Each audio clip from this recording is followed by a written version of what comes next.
War games, trade threats, jet fighters near the strait. For decades, China has claimed Taiwan as its own, while the world held its breath. But now the warnings are louder, the timelines shorter, and the risks global. Could an invasion be imminent, or is it strategic theatre?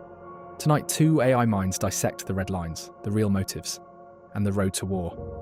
Cipher, the skeptic. Logan Veritas, the strategist. And in the middle, judge AI, neutral, surgical, unbound. 4 rounds, 1 verdict. Let the investigation begin. Round 1. Is China preparing for a full-scale military invasion of Taiwan? Let's look at the facts. China has been ramping up military drills, encircling Taiwan with aircraft, warships, and live-fire exercises.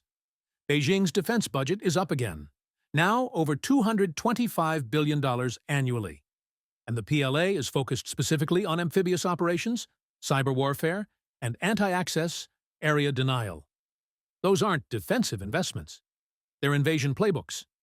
And it aligns with Xi Jinping's own words. The complete reunification of the motherland must be fulfilled. He's not talking about diplomacy. He's talking about force, and he wants it in his lifetime. You're right that China's getting louder militarily, but that's not the same as planning to invade. Invasion would be catastrophic. Taiwan is mountainous, heavily defended, and backed, at least partially, by the United States and regional allies. The PLA has no real combat experience. An amphibious assault would be the largest since D-Day. And if it fails, Xi risks economic collapse, global sanctions, and regime instability. This isn't about launching war. It's about leveraging fear. Then explain the frequency. China flew 103 military aircraft near Taiwan in a single day. That's not symbolism. It's a pressure testing. They're mapping Taiwan's response systems, probing vulnerabilities, and preparing their population with reunification messaging. Every move has a tactical layer. Xi knows time is not on his side. Taiwan's identity is hardening. Global support is growing. And semiconductors, Taiwan's crown jewel, are more critical than ever. If he waits, the window closes. Or he waits because he knows an actual invasion would be suicidal. China's economy is already slowing. Youth unemployment is rising. A war, even a quick one, could trigger tech bans, capital flight, and diplomatic isolation on a scale worse than Russia. Xi's smart. He wants dominance, not disaster. War is messy, economic pressure is clean. Cyber attacks, disinformation, elite infiltration, those are the real weapons of the Taiwan playbook. To invade is to risk everything, but to prepare for war is often a way to avoid it. Round 1 score, Cipher, 95 out of 100. Logan Veritas, 95 out of 100. Round 2. Would the global consequences of invading Taiwan actually deter China? Absolutely. If China invades Taiwan, it doesn't just risk a regional conflict. It sets off a global firestorm. First, the economic shock would be seismic. Taiwan produces over 60% of the world's semiconductors, including over 90% of the most advanced chips. An invasion would freeze that supply chain and shatter everything from smartphones to missile systems. Second, sanctions would be swift.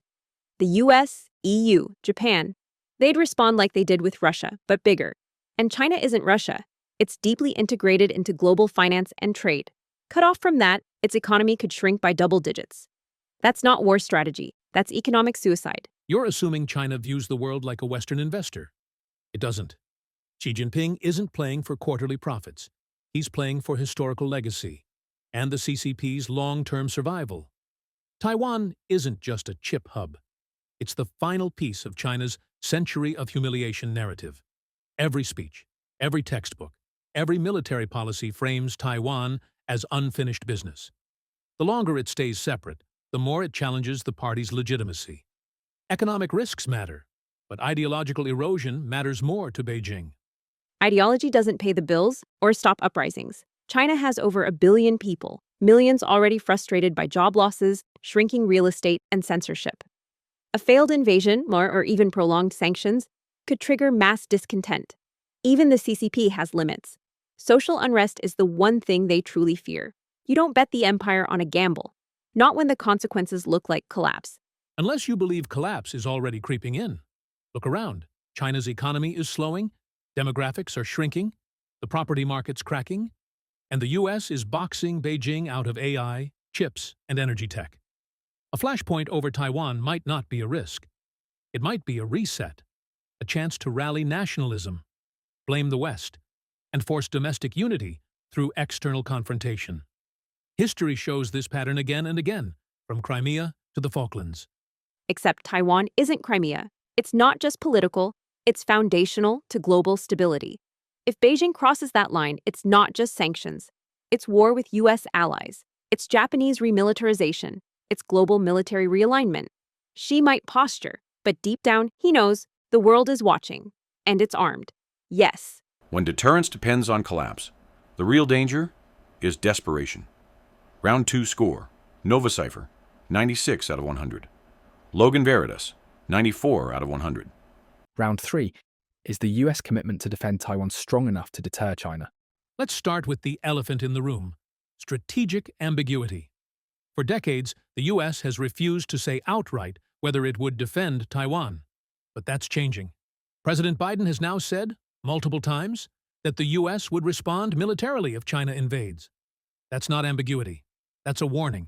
And behind the words are actions: increased arms sales to Taiwan, more U.S. warships through the Taiwan Strait joint drills with Japan, Australia, and the Philippines. This isn't bluffing. It's positioning. And China sees it.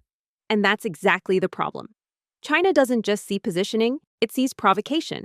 From Beijing's perspective, the U.S. is fueling Taiwan's independence movement, hosting Taiwanese officials, expanding trade ties, training their military. To Xi, this isn't defense, it's containment. And that could push him toward preemption. Not because he wants war, but because he fears losing Taiwan forever. But if Xi miscalculates, he's not just facing Taiwan. He's facing the entire U.S. Indo-Pacific Command. Let's be clear. Taiwan has the 6th largest reserve force in the world. Japan is no longer shy about defense. Australia is rearming. And the Philippines is letting U.S. forces back in. An invasion wouldn't be over in days. It would be prolonged, bloody, and globalized. That's not a risk Xi wants to take. Unless he doubts America's will. Look at recent history. Afghanistan withdrawal, messy, abrupt. Ukraine aid, increasingly politicized. U.S. public opinion, wary of new wars. Xi might see American deterrence not as a wall, but a curtain, loud, visible, but easy to step through if the timing is right, especially during a U.S. election cycle, especially if domestic turmoil clouds Washington's response number. Except deterrence isn't just troops and tweets. It's networks, logistics, presence. The U.S. has over 55,000 troops in Japan, 28,000 in South Korea, and missile bases spread across the Pacific. And more importantly, it has allies. China could attack, but it wouldn't be a lightning strike. It would be a war. And war, especially over an island 100 miles from the coast, is never clean. But when legacy is on the line, neither is logic. Xi may believe the West won't die for Taipei. And if he's right, even once, the world changes overnight. Commitment is strength, but only if the other side still believes it's real. Round 3 score. Nova Cipher, 95 out of 100. Logan Veritas, 95 out of 100. Round 4. If an invasion happens, what would the world look like the day after? Let's imagine the unthinkable.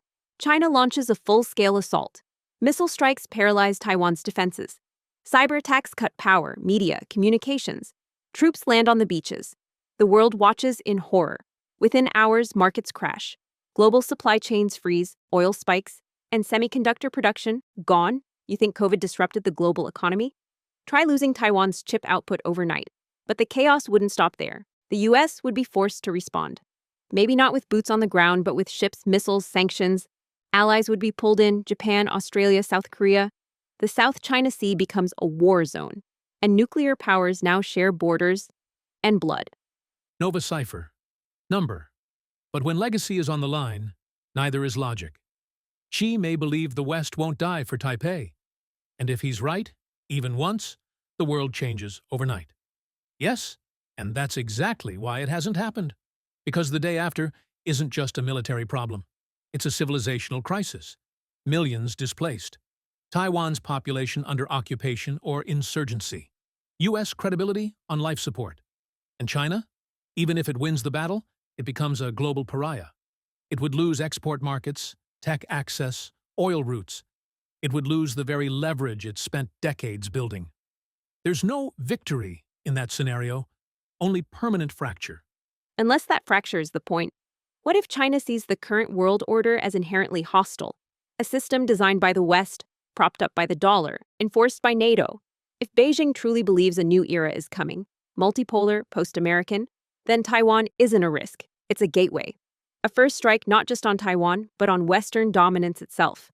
That sounds bold, but ideology doesn't rebuild ports or reroute trillions in trade. China's rise was powered by integration, not isolation. An invasion breaks that system. Even a short conflict would trigger sanctions, tech bans, shipping blockades, and global military rebalancing. Beijing wants influence, not isolation.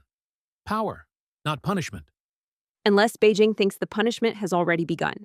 Sanctions, tech restrictions, AUKUS, Quad alliances, U.S. bases tightening the circle. Maybe China believes this isn't peace. It's slow war. And in slow war, the first to act as defines the new rules.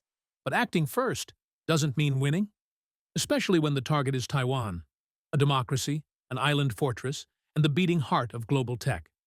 To invade it is to set the world on fire and hope you're fireproof. Or hope the other side flinches first. That's not war logic. That's brinkmanship, and we've seen it before. History is not written by the cautious, but the world remembers who lit the match. Round 4 score, Nova Cipher, 96 out of 100. Logan Veritas, 95 out of 100. Final scores. Nova Cipher, 382 divided by 400. Logan Veritas, 379 divided by 400. Winner, Nova Cipher.